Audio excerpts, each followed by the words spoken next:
Meus queridos, vocês que estão aqui mais uma vez acompanhando o programa Ponta Esquerda pela TVC Rio, canal 6 da NET, estamos aqui fazendo nosso programa depois de fim do Campeonato Brasileiro, consagrada a tabela para cima, para baixo, no meio. Temos agora aí Campeonato Mundial, a preparação das despedidas, as barcas vão saindo. Temos a votação da lei do torcedor na Assembleia Legislativa aqui no Rio de Janeiro, na expectativa de defender a livre manifestação das torcidas.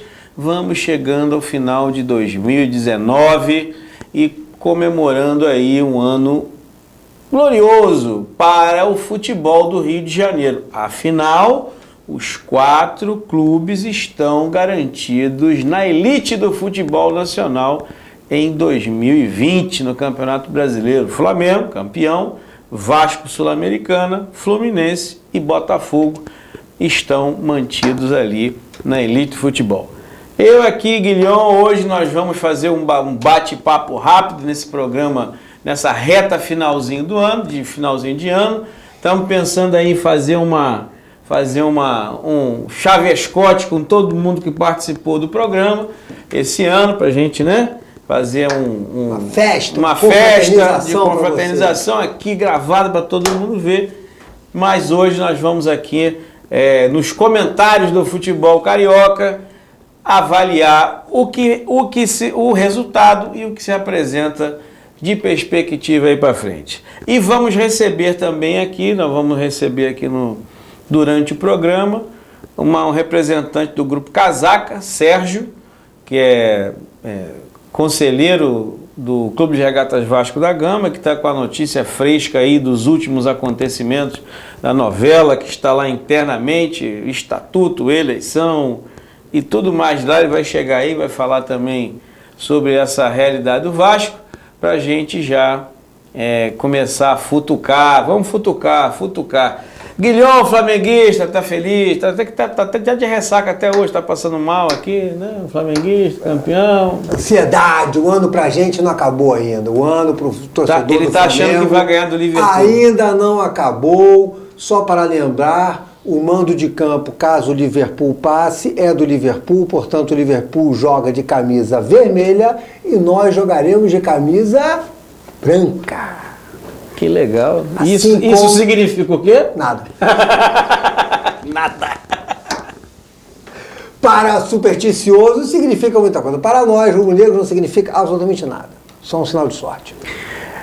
Na premiação aqui da CBF, o Papão, né, do ano de 2019, botou lá 9 jogadores na seleção dos melhores do campeonato e levou praticamente todas as premiações. O atacante do Flamengo, não é o Gabigol, não. Bruno Henrique foi eleito, parece que o melhor jogador, craque da competição. Né? E parece aí também que depois de uma certa, como é que se diz, espera, ou uma certa expectativa de voltar para o futebol europeu, Gabigol deu sinal verde para o seu empresário negociar a renovação com o Flamengo. Na verdade, quando o Marcos Braz disse assim, não, vamos deixar, não estamos com pressa, o Marcos Braz já sabia que o mercado para ele estava fechado. Quando o cara vai para a Europa, como ele foi, passa lá 4 temporadas, é eleito chuteira de banana, sei lá, que eles têm uma premiação para o pior, e volta para cá, muito difícil o retorno dele para um clube de ponta. O Mister já disse que só sai do Flamengo para um clube de ponta, leia-se Real Madrid, Chelsea, Bayern de Munique, ou seja, ele não vai do Flamengo para um meia-bomba, um Lille, um Manchester City, talvez. Ele vai para um clube de ponta. O Gabigol também não vai sair daqui para a China, não vai sair daqui para a Arábia, porque ele sabe que essa camisa 9 da seleção está em disputa. Ele está jogando menos que o Firmino, do Liverpool, ele está jogando menos que o Gabriel Jesus. Então eu acho que ele, depois dessa temporada, e principalmente quando começar a nova temporada, pode sinalizar que ele entra na disputa pela camisa 9 da seleção. O Bruno Henrique também já teve pela Europa, acho difícil que ele seja chamado até pela idade, teve um destaque enorme, também teve na seleção. Então eu acho que a decisão dele de ficar, isso beneficia muito o Flamengo, porque ele achava que ele estava em alta, agora a conversa é outra. Ninguém quer ele lá fora. Ele não tem outro clube no Brasil que pague a ele o salário que ele ganha no Flamengo e dê a perspectiva que ele tem de títulos que ele tem no Flamengo. Então, acho que agora a negociação fica boa para o Flamengo, porque o Marcos Braz é um cara muito malandro, muito bom de conversa, né? Ele sabe conversar com o jogador. Então a possibilidade que ele chegue de, meu irmão, baixa a tua bolinha, vamos acertar aqui como a gente tinha acertado, já estava certo, beleza? Não é isso? Então, vamos lá, porque se o Flamengo disser, olha, tá bom, pode seguir. O Flamengo tem bala na agulha para contratar outro Gabigol. O Gabigol tem lugar em outro Flamengo? Essa é a resposta que fica. Não, tem outro clube para pagar? Não tem, né? Exatamente. Ele tem outro Flamengo na manga? Ele tem outro Flamengo? Aqui no Brasil, pouco provável que tenha outra com ele vai pro capacidade. Santos, vai pro Palmeiras, ele vai descer. Aqui no Brasil, se ele for para outro clube, ele está descendo. Aliás, falar em Santos, quem terminou em segundo lugar? Santos. Então veja você que está em casa, nós comentamos aqui no programa Ponto Esquerda sobre 2 técnicos estrangeiros estarem na ponta do Campeonato Brasileiro e terminaram um como campeão e o outro como vice. Isso também demonstra o que nós comentamos aqui em outras edições do programa, a questão do impacto dessa experiência que é vir 2 técnicos estrangeiros de ponta para dirigir 2 times e esses 2 times, de certa forma, dominaram o cenário do campeonato nacional. Um em cada semestre, né? No primeiro semestre, o Santos era o grande destaque. Eu lembro que teve um evento na CBF, que o São Paulo foi falar e foi aquela perspectiva. E veja bem, comentou-se muito que os técnicos brasileiros estariam enciumados por serem técnicos estrangeiros. Não é isso. Lembra que teve o Osório no São Paulo com um desempenho abaixo do esperado. O Rueda pegou o Flamengo em segundo lugar e quase que a gente perde a vaga na Libertadores, que a gente passou em 6º, tendo que ganhar do Vitória lá. Então, o problema não foi serem técnicos estrangeiros. O problema é que os técnicos estrangeiros que vieram deram banho nos outros técnicos. Exatamente. Esse foi o problema. Então, os nossos técnicos estão enciumados, não é porque são técnicos estrangeiros, é porque são técnicos estrangeiros que deram banho. Porque quando a gente vai lá para fora, quando o Filipão esteve lá fora, quando o Luxemburgo esteve lá fora, dirigindo o clube de ponta, reclamaram da discriminação. Ah, meu Deus, fui discriminado, me boicotaram no Real Madrid. Aí quando vem aqui você repete esse comportamento? Como é que é? Quando eu vou lá para fora, eu reclamo? E você vê também o seguinte, nesse campeonato, o que aconteceu? A bolsa de aposta no início do campeonato colocava lá Palmeiras, Cruzeiro pelo nível de investimento. O que a gente viu agora nessa conclusão? Cruzeiro rebaixado, né? É a primeira vez na história. Né? Rebaixado para o futebol nacional, claro que para a história do futebol e óbvio pela história do Cruzeiro, é óbvio que ninguém vai ficar contente. Agora tem a zoação, né? Raposa agora tem que ficar... Né? Ih, lá em BH, como é que deve estar isso? Nossa, seu Galo deve estar cantando toda a madrugada. Nossa. Mas veja, o rebaixamento do Cruzeiro, que foi um time que investiu muito, né? Fez um investimento, em tese, né? No papel tinha um time bom também. O Palmeiras, outro que também investiu em jogador, trouxe, montou equipe, trocou de técnico, tirou o Filipão, botou o técnico que era do Cruzeiro, foi para lá. E depois do jogo do Flamengo... O Flamengo demitiu 2 técnicos do Palmeiras. Um no primeiro turno, um no segundo turno. Botou para correr. Então, o técnico do Palmeiras, o Mano Menezes, quer dizer, considerado também técnico de ponta, foi técnico da seleção brasileira, né? Não conseguiu... Esse nunca atravessou a minha garganta. Esse especificamente... Nunca me convenceu. Ele não conseguiu fazer o Cruzeiro render, foi para o Palmeiras na expectativa de que poderia fazer o Palmeiras render ali na reta final e disputar o título, não conseguiu, e ficou essa, volta a dizer, ficou essa questão efetiva do papel desempenhado pelo Jesus no Flamengo e o papel desempenhado pelo Sampaoli no Santos. Que não vai ficar no Santos. E veja bem como esse programa aqui nos permite falar. Política você telespectador, política, a palavra política veio da Grécia Antiga, assunto da polis. O que prejudicou o Cruzeiro? Foi investimento? Foi elenco? Foi política interna. O que está tirando o Sampaoli do Santos? É política investimento? Interna. É política interna. Então não adianta você chegar e dizer, eu não faço política, eu não trato de política. Porque a política desempenha um papel fundamental no Vasco. Qual é o principal embate do Vasco hoje? Política. É uma questão política. Então veja bem, telespectador. A tua vida, você vai para o futebol achando que você está escapando. Está em volta de você. A política está em volta de você. Está no futebol, está no seu comércio, está no seu condomínio, está no seu trabalho. Você não tem como escapar da política. E ela pode ser boa, como foi no caso do Flamengo. Você teve um grupo político que fez uma política que pegou associados que não estavam contentes com o atual quadro, e esse grupo revolucionou o Flamengo. O Flamengo passou por vários momentos de reestruturação. Esse momento vai entrar para a história em 2013, a eleição do Bandeira, como mais um momento de reestruturação, tudo com pessoas que abrigaram a questão política, entraram na questão política, não fugiram. Então não tem como você fugir da questão política, porque ela é fundamental no desempenho do teu clube. O Cruzeiro caiu por questão política. Inclusive agora no final, quando o Perrella jogou o Thiago Neves, que foi protagonista dos títulos anteriores contra a torcida, quer dizer, o jogador de futebol ganha muito, ganha. Claro que o jogador de futebol que ganha 60 mil, 200 mil, 300 mil, atravessa 3, 4 meses sem salário. Por outro lado, o cara também é trabalhador. Ele tem o direito de receber, ele trabalhou, ele tem o direito de receber. Então a política prejudica o seu clube, o seu trabalho, o seu condomínio e o seu país. Você não tem para onde correr. Você pode dizer que não gosta de política, mas a política gosta de você. Nesta frase de efeito da conclusão do Cruzeiro, isso serve para o Vasco. Óbvio que sobre uma outra ótica, na política interna, efetivamente aconteceu isso. Primeiro, o Vanderlei Luxemburgo, ele assumiu uma postura de preservar o elenco, preservar o time. E ele é bom nisso. Né? Ele é bom. Preservou o time. Isso ele é bom. Bancou o seguinte, vamos tirar o time da confusão. Nunca chegou, em alguns momentos, vou olhar para a parte de cima da tabela.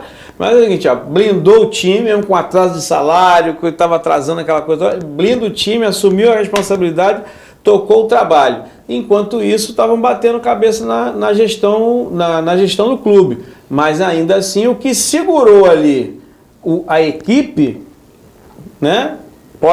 Alguns lá dentro vão ficar pau da vida comigo, mas o que segurou o elenco ali se chama Vanderlei Luxemburgo. E se o Vasco conseguiu sair daquela situação de confusão, está hoje classificado na Sul-Americana, está respirando, e ainda de lambuja manteve o Fluminense e o Botafogo na primeira divisão. Então, agradeça a Botafogo e agradeça o Fluminense. Mas quero dizer que na questão política interna, quem jogou um papel ali estratégico foi Vanderlei Luxemburgo. Vamos já para os nossos intervalos e voltamos já para continuar aqui o dedinho na ferida.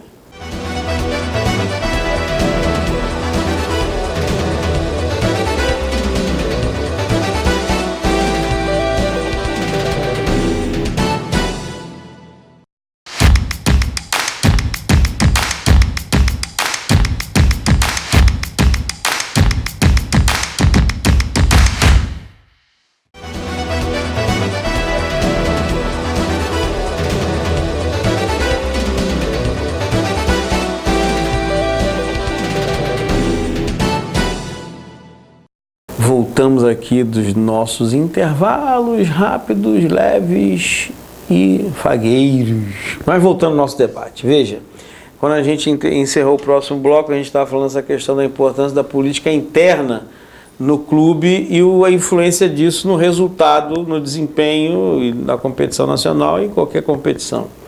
Estávamos falando aqui do caso Cruzeiro, caso Vasco, caso Santos, que pela política interna pode perder aí o Sampaoli como técnico. No Flamengo nós não temos problema de política interna, está todo mundo feliz, está todo mundo, né? O negócio está controlado, né? Está controlado, vai ter aí a competição da FIFA, campeão do mundo.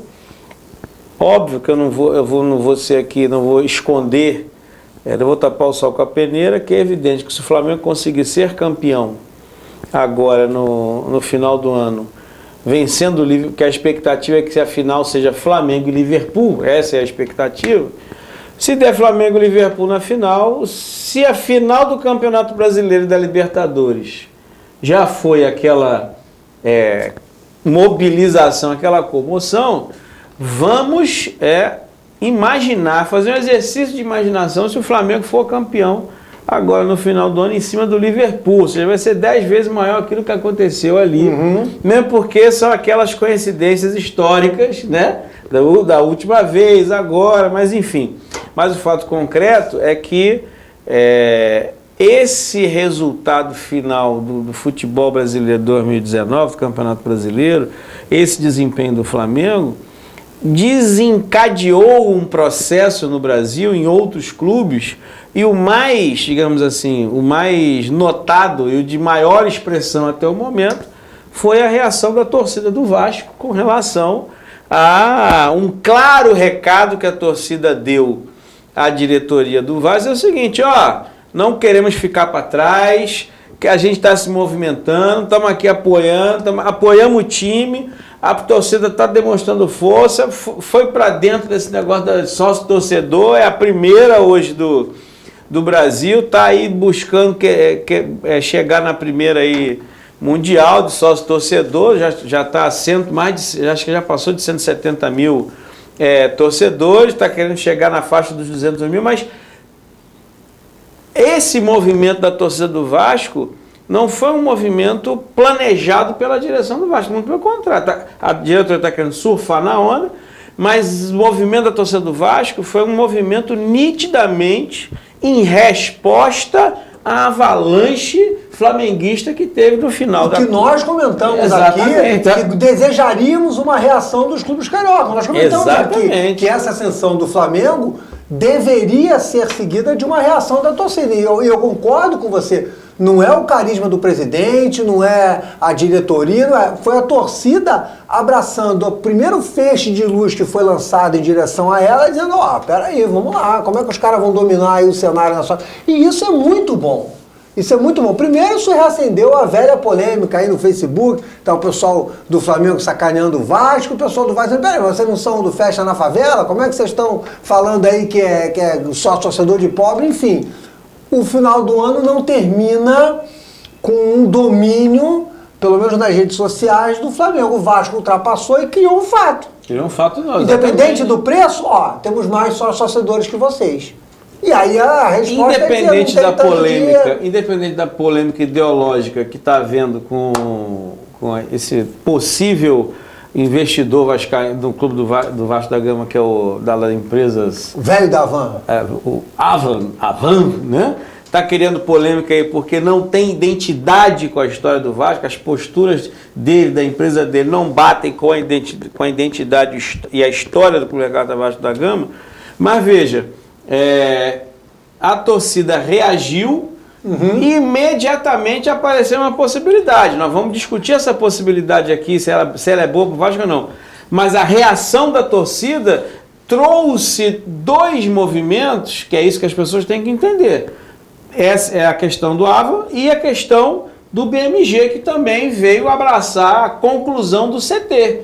Isso pelo movimento da torcida, né? Porque a torcida diz, queremos mais. Acabou, não tem esse negócio de ficar para trás, ou investe, ou o bicho vai pegar. Então, esse campeonato brasileiro, parafraseando o Bruno Henrique, quando falou que nós estamos em outro patamar, estamos em outro patamar. Mas, falando sério, esse resultado de 2019 não exige ao futebol brasileiro um novo patamar? Exige pelo menos, eu não sei se esse patamar vem logo, mas exige aquele desconforto que causa em quem está vendo isso tudo acontecer e dizer, peraí, porque estava tudo muito igual, né? O Palmeiras estava dominando, mas não estava com aquela inovação. Pegou um patrocínio, bota dinheiro, que o Fluminense fez durante anos. O Flamengo apareceu com uma nova proposta, uma nova ideia de ação, de gestão, de tudo. Tanto que o departamento médico do Flamengo hoje cura um jogador que demoraria 40 em 20, que demoraria 90. Ninguém dizia que o Diego ia voltar a tempo de jogar a final da Libertadores. Ele voltou antes da final. Então, quer dizer, aquele desconforto dos outros times de olhar um time disparar e dizer, pô, e a gente comentou aqui, né? Exatamente. Pô, peraí, eu preciso fazer alguma coisa, eu preciso... O que eu posso fazer? E aí, nesse meio, o Vasco diz, vou lançar uma promoção. E a torcida, uma avalanche dentro, cara, isso acende a luz no Fluminense, isso acende a luz no Botafogo. Dá para fazer alguma coisa. Eu preciso fazer alguma coisa. Então, evidentemente, né, as coisas são um processo, um conjunto de procedimentos, e que nem sempre a gente sabe aonde termina, mas que começou. Claramente começou, porque... mas a promoção do Vasco é de 3 meses. Tá, mas se os caras saírem, o presidente não vai dizer, pô, peraí, melhor deixar 12 conto mesmo e ter essa grana do que não ter nada. Exatamente. Do que não ter nada. Você briga com o que você pode. Então, efetivamente, a sua colocação é muito boa, porque abre-se uma nova era. Qual é esse patamar e aonde ele vai chegar, não sei. Mas que está aberta uma nova era, com certeza está. E aí a gente vai começar, não vamos obter informações muito fidedignas ainda hoje, mas evidentemente começam as especulações sobre 2020, né? Campeonato Carioca, que vai começar mais cedo, ano que vem. O Fluminense já está de técnico novo, como é o nome dele? Odair Helma. Odair Helma agora é o novo. Fez um excelente trabalho no Inter, a gente comentou aqui. Exatamente. Então, quer dizer, as peças já começam a se movimentar para 2020, e óbvio, já começa a haver uma intensa movimentação nos bastidores para montar para 2020 uma competição mais equilibrada. Agora, o que é uma competição mais equilibrada? O Campeonato Brasileiro desse ano, ele foi equilibrado da 4ª posição para baixo, né? Ele foi um campeonato equilibrado ali, do ponto de vista da distância entre os competidores, tanto é que você ao longo do campeonato, ali do 5º para baixo, você teve sempre uma oscilação muito próxima, até a última rodada, e mesmo a zona de rebaixamento também, uma oscilação ali, uma proximidade muito grande. Já ali os 3, 4 primeiros da tabela surfaram sozinhos. Ou seja, a expectativa de você também criar condições para ter um campeonato mais equilibrado e mais competitivo, embora todos os recordes que foram batidos pelo Flamengo na competição tem que ser registrados, foi pelo desempenho, investiram e tudo mais. Mas é aquilo, nós não podemos raciocinar que tem um bicho-papão que já vai ser campeão e o deixa resto... pra lá. Como assim vai deixa pra lá? Né? No futebol, a paixão do futebol não permite. Não vai permitir, tem grupo hegemônico, não vai permitir esse Não negócio. permitiu. Exatamente. Essa virada do Vasco no final do ano foi surpreendente. Exatamente. Em 4, 5 dias o Vasco disparou. Exatamente. E aí o pessoal do Flamengo ficou incomodado. Como assim os caras têm mais? Começa a brincadeira, né? Mas não vai pagar a conta d'água. Aí o cara respondeu, eu tenho mais do que você, enfim. Isso foi sensacional. Exatamente. Realmente foi maravilhoso. Você que está em casa, nós vamos aqui para o nosso rápido intervalo e voltamos já já.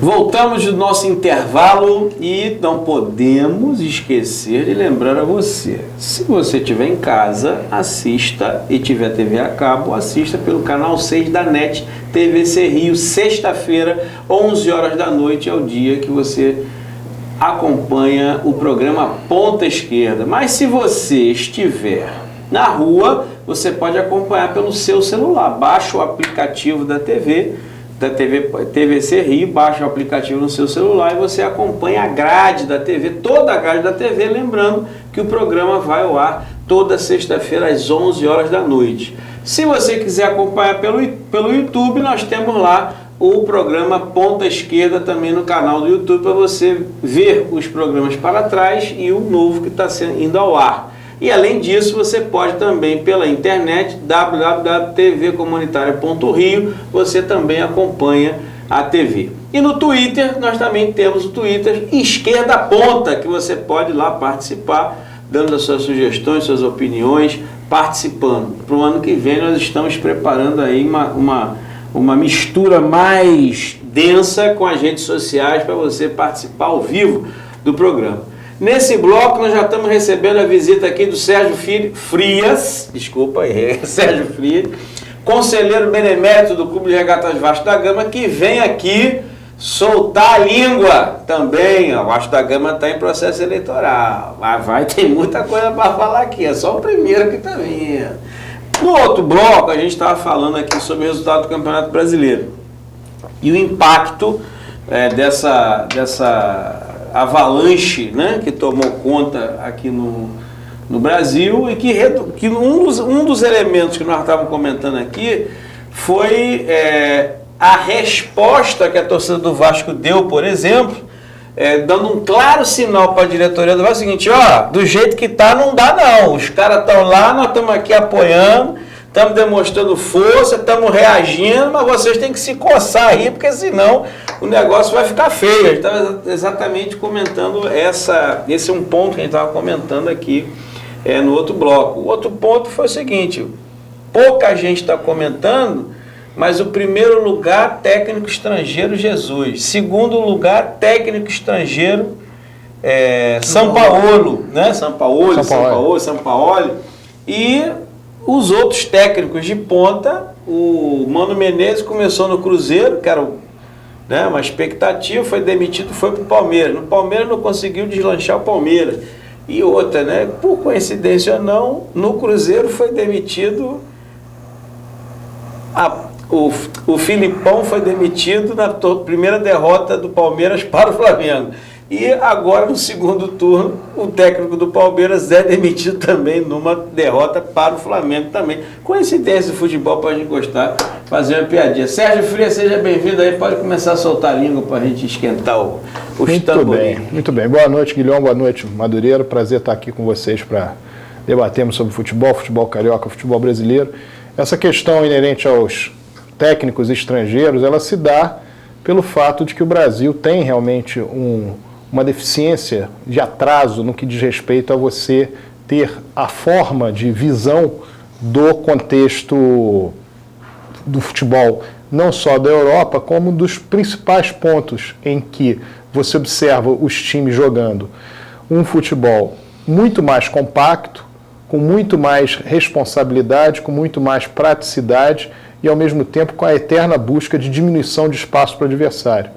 O futebol brasileiro ele precisa ainda de uma evolução. O Flamengo deu uma mostra, com uma demonstração com o Jesus de que isso é possível. O Flamengo fez uma coisa que se imaginava durante anos no futebol brasileiro que não seria possível fazer, que é exatamente você colocar os atletas para jogarem quarta e domingo. Quarta e domingo, normalmente, se você tiver um bom preparo físico, se você tiver uma boa possibilidade desses atletas não saírem do eixo quando jogam 2 partidas durante a semana. E isso que veio através de Jesus, como que veio no Santos através do São Paulo, com o Santos como uma equipe que perdeu um jogador fundamental, o garoto que saiu no início do Campeonato Brasileiro, e mesmo assim o Santos chegou disputando entre os 3 primeiros até o fim do campeonato e venceu inclusive o Flamengo na última rodada. É a hora de técnicos brasileiros pensarem nisso. Eu não entendo que os técnicos brasileiros são menos capazes, eu entendo que a estrutura do futebol brasileiro muitas vezes ela atrapalha a que um técnico que está acostumado a trabalhar em vários clubes brasileiros, ele tenha a possibilidade de fazer o trabalho da maneira como ele gostaria. O técnico no Brasil é o primeiro culpado, é aquele que vai embora mais cedo. No futebol europeu a realidade é outra. Os técnicos têm um trabalho mais a longo prazo, a médio e longo prazo. No Brasil depende de 1 ou 2 resultados e esses técnicos saem e vão embora. Então eu acredito que o que aconteceu com o Flamengo, o que aconteceu com o Santos pode ser um caminho a ser vislumbrado para os técnicos brasileiros, mas também para as diretorias dos clubes, que têm que perceber que trabalho a médio e longo prazo normalmente dão mais resultados. O que aconteceu com o Rogério Ceni na sua ida para o Cruzeiro é uma demonstração de algo que estava organizado no Fortaleza. Ele sai para o Cruzeiro, com uma desorganização muito grande, ele não consegue boa vida no Cruzeiro, não consegue fazer com que as coisas andem, volta para o Fortaleza e o Fortaleza consegue uma posição que era inimaginável no início do campeonato. Pode-se dizer que no Fortaleza, no início do campeonato, o único objetivo era não cair. E o Fortaleza, que jogou com o Rogério Ceni o tempo inteiro, foi um Fortaleza muito mais forte do que sem ele. Então, eu acredito muito nessa possibilidade do futebol brasileiro aprender com aquilo que vem de fora, mas também entendo que há a capacidade dos profissionais daqui. O que precisa ter uma ideia geral que parta da direção do clube, parta do torcedor, parta da própria imprensa, de que os trabalhos têm que ser feitos a médio e longo prazo. Então, para mim, o modelo Flamengo e Santos nesse ano pode ser benéfico para o futebol brasileiro como um todo. Você que está em casa já recebeu o cartão de visita, né? Professor Sérgio aqui, soltando o verbete para cima da realidade aqui do futebol nacional.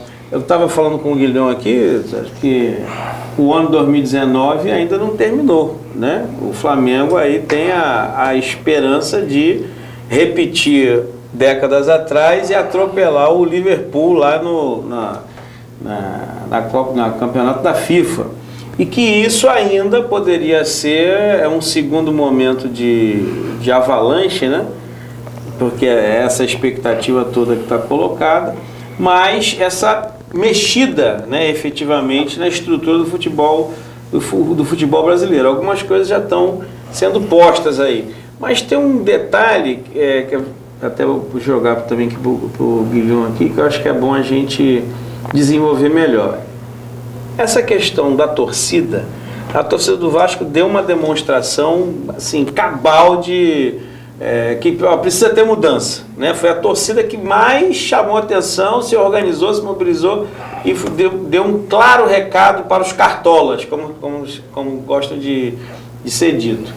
Mas veja, como é que fica a torcida nesse contexto do futebol onde hoje existem sérias restrições ao movimento de torcida, e todo mundo sabe que o movimento de torcida hoje é um movimento que pode alavancar, superar momentos de crise, fortalecer o clube, incentivar o time.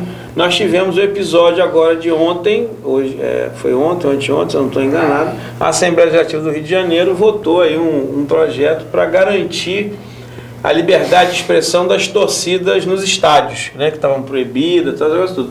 Então vamos bater um pouco uma bola sobre isso aqui, porque o Guilhão também está envolvido nessa questão das torcidas, e o Bernard, nosso membro também aqui da equipe, também ficou perdido na chuva no meio do caminho, também está tratando dessa questão aí das torcidas organizadas, o papel da torcida nesse possível novo patamar do futebol, porque esse negócio de dizer que a torcida do Flamengo é maior, acabou, né? Agora é o Vasco. Fala aí. Exatamente. Pelo menos em número de sócios torcedor, o que é muito bom, porque o Flamengo estava sozinho dominando o cenário, agora vem o Vasco, aquela velha rivalidade vem à tona. Mas veja bem, esse projeto de lei da Alerj diz o que já foi dito, coloca o que já foi colocado em termos jurídicos, não traz nenhuma novidade. Porque ele está legislando sobre uma garantia constitucional, que é a liberdade de expressão, que já existe. O que não existe é que as torcidas organizadas se acostumaram a apanhar, botaram a carapuça de que não tem direitos e não correm atrás dos direitos. Há uns 2 anos atrás, ou 3 anos, teve um encontro de torcidas organizadas aqui no Rio de Janeiro, que a FERJ apoiou, foi lá dentro da FERJ, com todo o apoio, toda a estrutura, a FERJ abriu as portas, e isso foi sensacional. E eu disse para os representantes, eu disse, vocês têm que correr atrás do direito. Lembra aquele menino do Cruzeiro que foi morto no estádio? Aí disseram que ele botou o dedo na tomada? Cabe indenização mesmo assim. Mesmo com essa desculpa esfarrapada, que com um laudo medíocre, uma autópsia medíocre vai jogar fora essa questão, mesmo assim cabe indenização. Só que as torcidas organizadas se acostumaram com aquela coisa de não, eu estou errado mesmo, não, é realmente, eu não posso fazer, e aí estão caladas. Então esse projeto de lei é bom, é um sopro de liberdade, mas em termos jurídicos não traz nenhuma novidade. Primeiro porque não cabe ao Estado legislar sobre normas constitucionais, sobre direitos constitucionais. Apenas diz, olha, você pode fazer o que está escrito na Constituição. O que cabe às torcidas, e eu acho que essas torcidas antifascistas que tem Vasco, elas tinham que se unir, formar uma entidade, nem que fosse virtual, nem que fosse de zap, e começar a agir em conjunto. Lembra quando Palmeiras e Botafogo disputaram o brasileiro, o Botafogo, há uns 4 anos atrás? Um ônibus, 3 ou 4 anos do Palmeiras, acho que uns 8 anos do Palmeiras, com 600 torcedores, com o ingresso, foram mandados de volta. A polícia escoltou, o Botafogo ainda era o dono do estádio lá na ilha, ia ter o Botafogo e Palmeiras, aí, não, joga ali no São Cristóvão, botaram ali na Mangueira, enfileiraram os ônibus, o jogo acho que era 4 horas, quando deu 2 horas, falou, volta para São Paulo, a gente não garante a segurança de vocês. Isso aí cabe, pelo Estatuto do Torcedor, pelo Código do Consumidor, pela Constituição, pela Lei Civil, cabe indenização. Você imagina se cada torcedor ali entra e pede R$500. Vamos botar baixo. R$500 de indenização. Olha, eu estava com ingresso, vim aqui, cara, não me negou acesso a um bem. R$500, multiplica 600 por 500. É um prejuízozinho, que o responsável era a CBF. CBF e o mandante. E acendeu um alerta. Veja que eu estou falando de R$500, que é praticamente o que o cara gastou no ônibus, no ingresso, para vir ver. E acendeu um alerta. Então falta parar de dar passo atrás e dar passo à frente. É isso que falta. Eu percebo essa situação da torcida organizada como ela se tornou a vilã, a grande vilã do futebol brasileiro. Todas elas ficaram nessa condição de vilãs.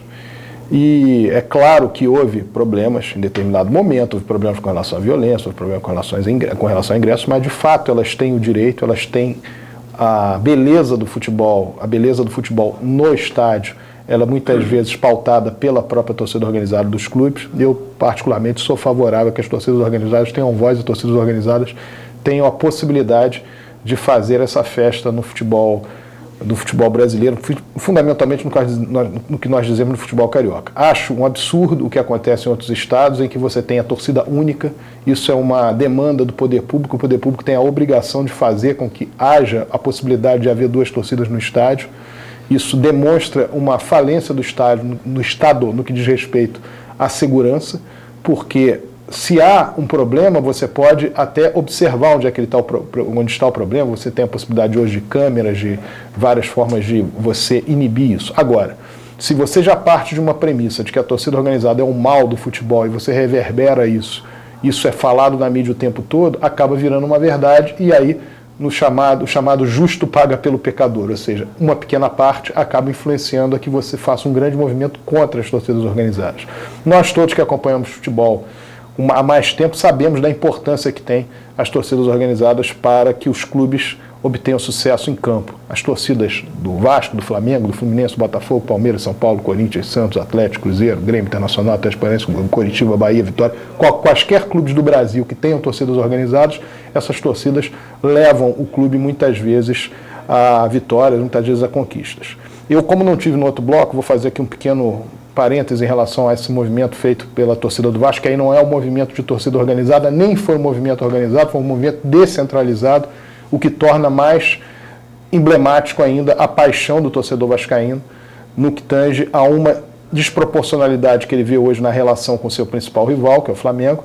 Não só os títulos que o Flamengo ganhou, mas a projeção que o Flamengo teve, a distância que o Flamengo criou do Vasco nesse período, e a torcida do Vasco ela respondeu de maneira absolutamente positiva e sem nenhum vínculo de ordem política num clube que é muito politizado. Então isso foi um movimento realmente dos mais relevantes na história do Vasco. Não é um movimento só do ano de 2019, é da história do Vasco. Muito difícil diante de uma situação envolvendo política num clube, como eu falei, com essa pecha e com esse envolvimento realmente de muitos núcleos, muitas ideologias diferentes. Então eu entendo que a torcida do Vasco deu uma grande demonstração, torço muito para que as torcidas organizadas tenham voz, torço muito para que as torcidas em geral, que o torcedor em geral possa ter voz no estádio. Concordo plenamente que o Estatuto do Torcedor, ele dá esse direito ao torcedor. O torcedor não pode ser negado ao torcedor assistir o jogo, você não pode ter uma presunção negativa em relação ao torcedor, de que você vai para o estádio, você pode causar problemas. Isso não existe. Você tem um ingresso, você tem a possibilidade de entrar. O poder público ele tem que trazer primeiro a segurança para o torcedor.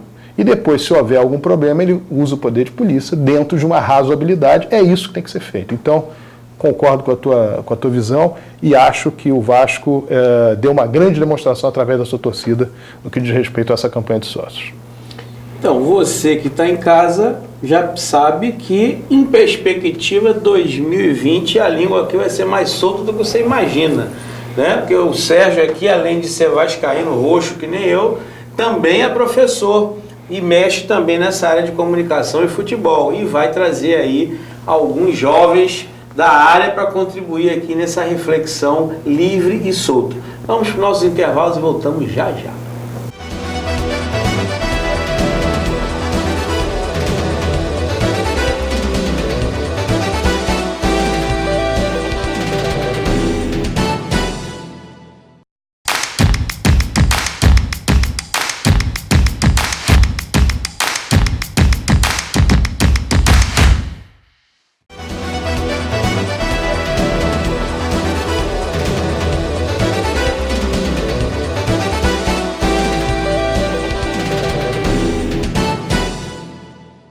Voltamos dos nossos intervalos e quero lembrar você mais uma vez, se você quer acompanhar o programa pelo YouTube, tem lá canal do YouTube, programa Ponta Esquerda. Se você quer acompanhar pelo Twitter, Esquerda Ponta, onde você pode comentar também, deixar lá as suas opiniões. E se quiser acompanhar pela TV, toda sexta-feira, 11 horas da noite, canal 6 da NET, TVC Rio, você acompanha o programa Ponta Esquerda. Se você estiver passando pela rua, celular, baixa o aplicativo da TVC Rio e lá você acompanha sexta-feira o programa Ponta Esquerda às 11 horas da noite, ou pela internet, canal da TV, www.tvcomunitario.rio, você acompanha a grade total da TV. Nesse último bloco, nas últimas edições do programa, nós, sem nenhuma, como se diz assim, sem nenhuma tendência, postura tendenciosa, né, mas a gente sempre dedica, não porque eu seja vascaíno, mas que a gente sempre dedica esse último bloco a analisar o processo político do Vasco, porque ano que vem vai ter eleição e o couro já está comendo esse ano já há algum tempo. Discussão de estatuto, reforma do estatuto, discussão de eleição direta, discussão de novos associados, discussão de gestão do clube, o desempenho do clube nas competições de 2019, enfim, não faltou assunto para a gente soltar a língua aqui nesse programa. E hoje estamos trazendo aqui, como prometido, que eu falei, nós vamos começar a trazer os grupos do Vasco da Gama para debater a conjuntura do Vasco, nada mais, nada menos do que um membro do Conselho de Beneméritos que recentemente, né, teve a discussão sobre o Estatuto e eleição direta e está com tudo fresquinho na cabeça, né? Todas as informações, as intrigas, arma de lá, arma de cá, bastidor, vem aqui, vem ali. Então esse está com a cabeça fresca. Eu te falei, Campilo, abre o olho, você não está acreditando. Mas diga lá, Sérgio, depois dessa reunião do Conselho do Benemérito, do Conselho Deliberativo também, está aí a expectativa, né, da reforma do Estatuto, a eleição direta e o Colégio Eleitoral do Vasco. Como é que isso tudo está se articulando para 2020? Aí, claro, se você quiser comentar sobre aí o Avan do Vasco da Gama. Exatamente. Nós temos uma situação no Vasco muito importante, que é a reforma do Estatuto do clube. É algo que está sendo tentado há algum tempo.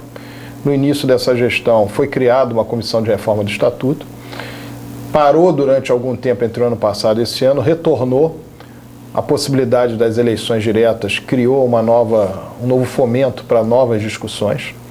E a eleição direta, ela passou por unanimidade no Conselho Deliberativo no que diz respeito a estar dentro de uma reforma do Estatuto que nós esperamos que leve o Vasco a ter, de fato, um estatuto que atrele o torcedor do Vasco, associado, sócio estatutário do Vasco, ao clube e a possibilidade de ele estar presente dentro do processo eleitoral.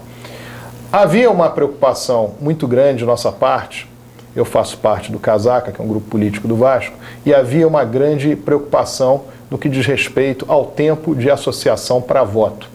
Por quê?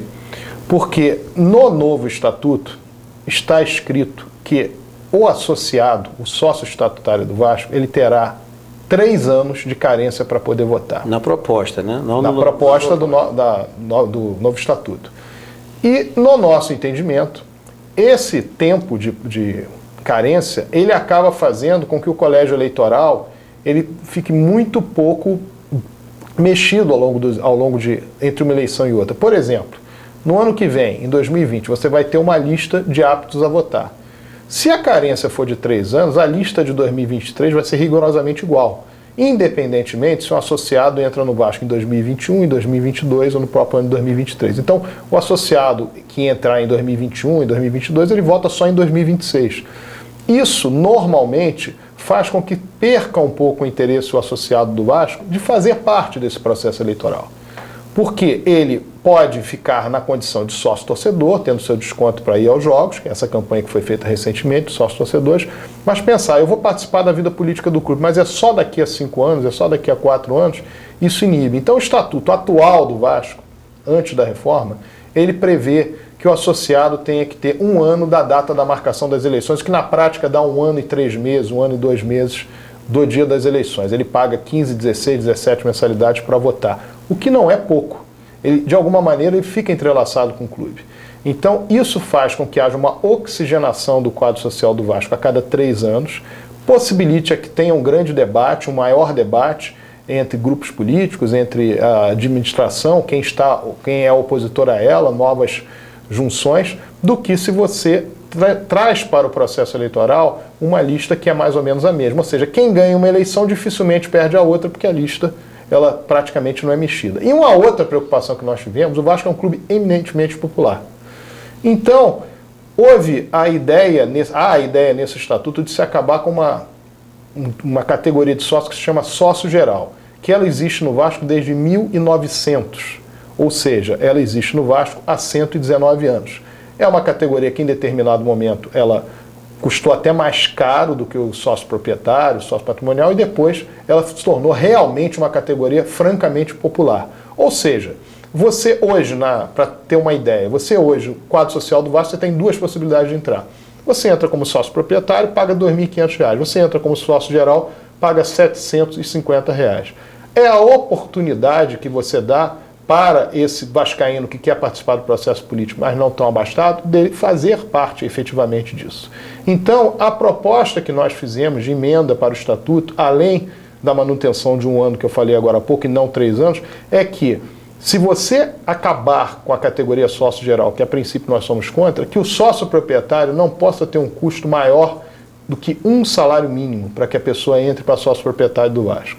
Com isso, você teria uma diferença hoje da categoria de sócio estatutário, que custa R$ 750, para cerca de 25% maior, que seria de sócio proprietário. Então, isso é uma forma de você manter o quadro social do Vasco, ativo o quadro social do Vasco com novas adesões. Mas, na nossa concepção, é muito importante que o quadro social do Vasco tenha essa oxigenação. Isso é mais democrático, é popular, e isso dá a oportunidade a que você tenha um franco debate político dentro dos limites, evidentemente, estatutários e institucionais, a respeito do Vasco. Essas são as 2 grandes mudanças que nos preocupam no que diz respeito à reforma do Estatuto. Mas, independentemente disso, a reforma do Estatuto do Vasco, ela tem muitos pontos positivos, ela adequa o Vasco à legislação vigente, adequa o Vasco a situações no que diz respeito à responsabilidade administrativa, aquilo que o gestor tem que se preocupar enquanto nessa condição de gestor do clube.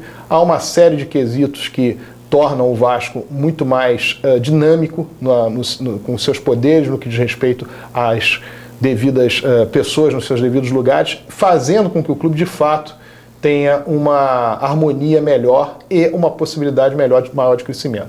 Então, a reforma do Estatuto ela urge no Vasco, a eleição direta está junto dela, mas o fundamental é que se tenha discussão nesses pontos para que ela não permita que o Vasco se torne um clube um pouco mais fechado, ou que se torne um clube um pouco mais elitizado. Independentemente disso, reitero, ela é fundamental. Vai ser resolvida agora em janeiro, até 31 de janeiro deve haver a votação. Eu entendo que ela deve ser aprovada e espero que haja uma convergência nesses pontos que tornam o Vasco aquilo que ele é na essência, que é um clube popular.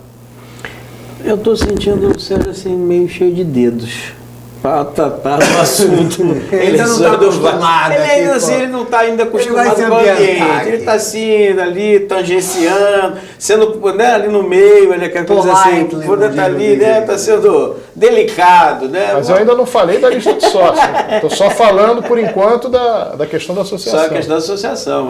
A gente aqui, né, ao longo desse, desde quando a gente começou o programa, a gente veio justamente levantar essa questão dos associados, que a gente veio tratando, a gente discutiu aqui que uma das teses que o presidente atual do Vasco levantou é que ele não estava aceitando os novos associados porque ele tinha detectado uma prática de mensalão. Nós debatemos isso aqui várias vezes. Que negócio é esse que o cara faz uma acusação dessa a pessoas que querem se associar?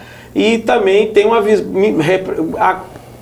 quase deixando transparecer uma visão preconceituosa. Ou seja, o sócio, ele além de fortalecer o clube, também ajuda o clube do ponto de vista das suas finanças.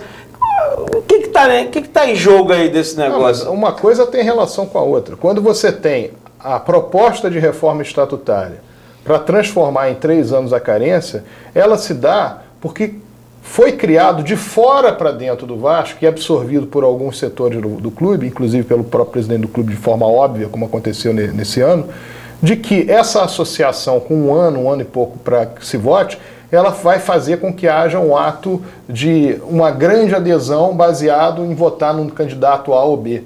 O que pouco importa. Importa que você tem o direito de entrar, existe um prazo estatutário para você entrar, você vota em rigorosamente quem você quiser, porque o voto é secreto, e os grupos políticos vão fazer campanha, naturalmente, como a própria gestão, se estiver indo bem, vai ter possibilidade de gente para votar nela. E isso faz parte da democracia. O que o presidente do Vasco fez foi um completo absurdo. Para se ter uma ideia, houve uma reunião no Conselho Deliberativo em que ele queria ratificar isso. Eu, particularmente, posso dizer a todos aqui que foi o proponente que assinou mais fichas, inclusive dito isso no Conselho Deliberativo, que eu me orgulho muito. Assinei 128 fichas e gostaria de ter assinado 1.280 para que novos associados entrassem, evidentemente, a maioria esmagadora, fazendo parte do meu grupo político. O que não quer dizer que isso é uma ação que está afrontando a democracia, é uma ação corruptiva ou qualquer coisa do gênero. É uma ação que faz com que entrem novos sócios do Vasco e que esses novos sócios, na nossa visão, que eles perdurem no Vasco. O Casaca hoje é um grupo político que ele tem condição de fazer uma chapa no Vasco, que é muito difícil você fazer uma chapa num clube como o Vasco. Você tem que ter 160 nomes que tenham 5 anos de participação no quadro social efetivo, ou seja, com pagamentos em dia, etc. O Casaca conseguiu fazer isso porque lá em 2013, quando havia 1 ano e 6 meses para a eleição de 2014, o Casaca fez uma campanha na porta de São Januário para associar um sem número de pessoas. E hoje ele tem, 6 anos depois, de 13 a 19, exatamente 6 anos depois, ele tem a condição de fazer uma chapa porque essas pessoas continuaram pagando o Vasco ao longo desse tempo e estão interagindo com o nosso grupo desde então. Então, essa forma de pensar é uma forma totalmente desvirtuada daquilo que é o Vasco. E esse momento, essa ideia de se fazer uma reforma do Estatuto em que se impeça que as pessoas votem com um ano, ela vem muito dessa ideia, que é uma ideia absolutamente torta. Porque o quadro social do Vasco, há décadas e décadas e décadas, ele tem a oxigenação a partir disso. Quem tem condição de colocar os sócios, fazer com que esses sócios acreditem no seu discurso político, acreditem no movimento de mudança no Vasco, acreditem na própria gestão, parabéns, ótimo. E essas pessoas têm todos os mesmos direitos. E a forma como o presidente do clube se manifestou em relação a isso foi absolutamente infeliz. Houve a reunião do Conselho Deliberativo, foi 146-1 quanto à ideia dele, só ficou ele com a ideia dele, 146 pessoas contra. Nós falamos disso aqui, um ato assunto aqui no programa. Absolutamente impopular e que demonstra claramente um sentido de que novos sócios entrando parece ser ruim para a direção, porque a direção deve ter uma espécie de controle dela própria no que diz respeito ao pleito. E isso é um assunto que eu preciso colocar aqui, aproveitando e emendando. Há uma comissão que foi composta justamente no dia dessa reunião, que terminou 146-1. Esse movimento foi feito para que tivesse uma comissão que recebesse por parte da administração do Vasco documentos no que diz respeito aos novos associados, à anistia que foi feita em 2018, a tudo aquilo que tangencia o quadro social. E até agora, passado mais de um mês, acabou o trabalho da comissão e nada foi apresentado pela administração do Vasco. O que demonstra, primeiro, um desleixo completo e, segundo, nos parece um temor de que isso vá para a mão de uma comissão e seja devidamente analisado. Qual é o problema de ser analisado o que foi feito em relação à anistia, o que foi feito em relação à entrada de sócios? Nos parece que há alguma coisa por parte da direção do Vasco de temor que isso vá para as mãos da comissão. Então isso é um completo absurdo. Essa questão ela vai crescer, ela vai, no ano eleitoral, ser algo que chame mais a atenção do público e, infelizmente, está sendo feito porque a direção do Vasco não tem a ideia de fazer a coisa da maneira correta, como manda o Estatuto do Clube, como essa comissão determina que o faça. Você que está em casa, né?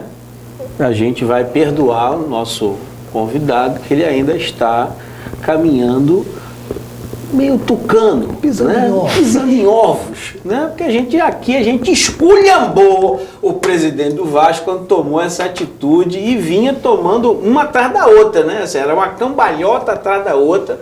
Não era só vascaíno esculhambando, não. O flamenguista, botafoguense aqui estava esculhambando porque a postura que foi adotada pela gestão foi uma postura que ofende o viés popular de qualquer clube. Então, isso foi discutido aqui, isso aqui foi debatido, a questão.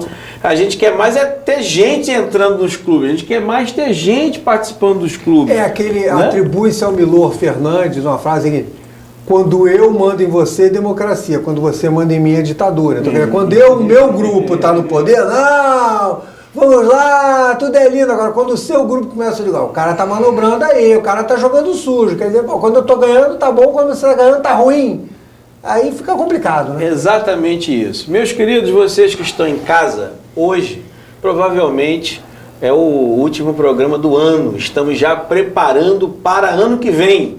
E, obviamente, a gente, um pouquinho perto, ainda não está muito perto, mas o Natal está chegando.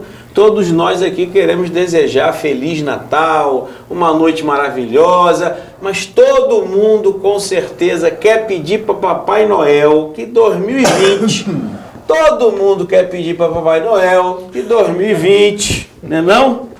Ó, 2020, a gente... Quer pedir o quê? Que a Eletrobras volte? Não, mas até... olha, que a Alfa não entre. Eu digo aqui para você, vascaíno em casa... Velho da van. Olha, velho da van não quero não. Não estou desesperado, certo? Não estou desesperado, estou aqui com você em casa, estou aqui com os meus amigos, né? Para vocês entenderem.